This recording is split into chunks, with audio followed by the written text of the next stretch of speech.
সুয়োরানীর বুঝি মরণকাল এলো। তার প্রাণ হাঁপিয়ে উঠেছে, তার কিছুই ভালো লাগছে না। বদ্যি বড়ি নিয়ে এলো, মধু দিয়ে মেরে বললে, খাও। সে ঠেলে ফেলে দিল। রাজার কানে খবর গেল। রাজা তাড়াতাড়ি সভা ছেড়ে এলো। পাশে বসে জিজ্ঞাসা করলে, তোমার কি হয়েছে, কি চাই?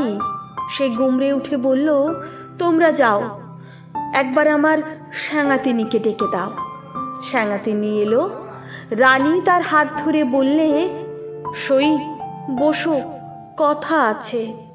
শ্যাঙাতিনী বললে, প্রকাশ করে বলো।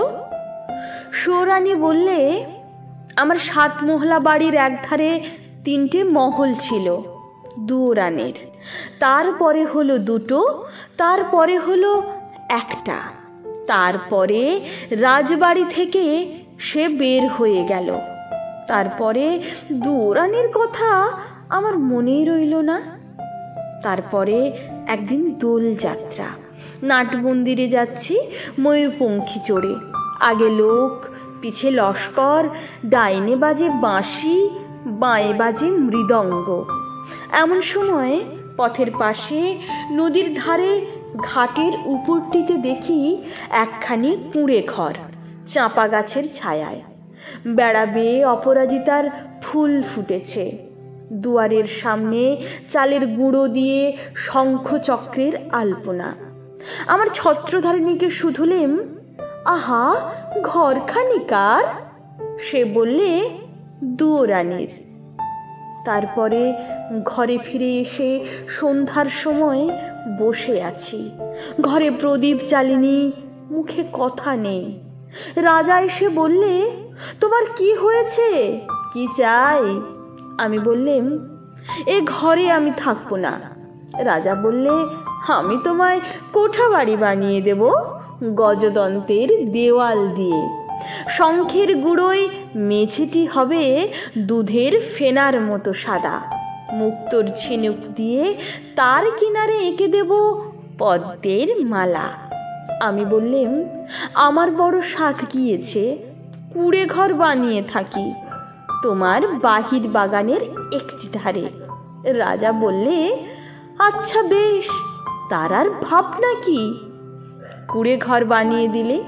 সে ঘর যেন তুলে আনা বনফুল।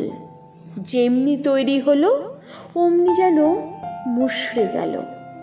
বাস করতে গেলেম, কেবল লজ্জা পেলেম। তারপরে একদিন স্নান যাত্রা, নদীতে নাইতে গেছি, সঙ্গে 107 জন সঙ্গিনী।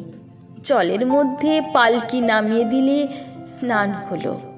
পথে ফিরে আসছি, পালকির দরজা একটু ফাঁক করে দেখি, ও কোন ঘরের বউগা, যেন নির্মাল্যের ফুল, হাতে সাদা শাঁখা, পরনে লাল পিড়ে শাড়ি। স্নানের পর ঘড়াই করে জল তুলে আনছে।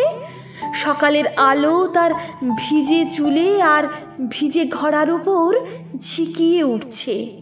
ছত্রধারিণীকে শুধলেম, মেয়েটিকে কোন দেব মন্দিরে তপস্যা করে? ছত্রধারিণী হেসে বললে, চিনতে পারলে না? ওই তো দুয়োরানী। তারপরে ঘরে ফিরে একলা বসে আছি, মুখে কথা নেই। রাজা এসে বললে, তোমার কি হয়েছে, কি চাই? আমি বললেম, আমার বড় সাধ, রোজ সকালে নদীতে নিয়ে মাটির ঘড়ায় জল তুলে আনবো বকুলতলার রাস্তা দিয়ে। রাজা বললে, আচ্ছা বেশ, তার আর ভাবনা কি? রাস্তায় রাস্তায় পাহারা বসলো, লোকজন গেল সরে। সাদা শাঁখা পরলেম আর লাল পেড়ে শাড়ি।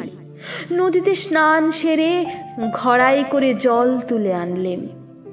দুয়ারের কাছে এসে মনের দুঃখে ঘোড়া আছড়ে ভাঙলেম। যা ভেবেছিলেম তা হলো না, শুধু লজ্জা পেলেম। তারপরে সেদিন রাসযাত্রা। মধুবনে জ্যোৎস্না রাতে তাঁবু পড়ল। সমস্ত রাত নাচ হলো, গান হলো। পরদিন সকালে হাতির ওপর হাওদা চড়ল। পর্দার আড়ালে বসে ঘরে ফিরছি, এমন সময় দেখি বনের পথ দিয়ে কে চলেছে। তার নবীন বয়স, চূড়োয় তার বনফুলের মালা, হাতে তার ডালি, তাতে শালুক ফুল, তাতে বনের ফল, তাতে ক্ষেতের শাক। ছত্রধারিণীকে শুধলেম, কোন ভাগ্যবতীর ছেলে পথ আলো করেছে? ছত্রধারিণী বললে, জানো না, ওই তো দুয়োরানির ছেলে। ওর মায়ের জন্য নিয়ে চলেছে শালুক ফুল, বনের ফল, ক্ষেতের শাক। তারপরে ঘরে ফিরে একলা বসে আছি, মুখে কথা নেই। রাজা এসে বললে, তোমার কি হয়েছে, কি চাই? আমি বললেম, আমার বড় স্বাদ, রোজ খাবো শালুক ফুল, বনের ফল, ক্ষেতের শাক। আমার ছেলে নিজের হাতে তুলে আনবে। রাজা বললে, আচ্ছা বেশ, তার আর ভাবনা কি? সোনার পালঙ্কে বসে আছি, ছেলে ডালি নিয়ে এলো। তার সর্বাঙ্গে ঘাম, তার মুখে রাগ। ডালি পড়ে রইল, লজ্জা পেলেন। তারপরে আমার কি হলো জানি না। একলা বসে থাকি, মুখে কথা নেই। রাজা রোজ এসে আমাকে শুধোয়, তোমার কি হয়েছে, কি চাই? সুরানী হয়েও কি চাই সে কথা লজ্জায় কাউকে বলতে পারিনি। তাই তোমায় ডেকেছি সেনাতিনী, আমার শেষ কথাটি বলি তোমার কানে। ওই দুয়োরানির দুঃখ আমি চাই। সেনাতিনী গালে হাত দিয়ে বললে, কেন বলো তো? সৌরানী বললে, ওর ওই বাঁশের বাঁশিতে সুর বাজল, কিন্তু আমার সোনার বাঁশি কেবল বয়েই বেড়ালেম, আগলে বেড়ালেম, বাজাতে পারলেম না।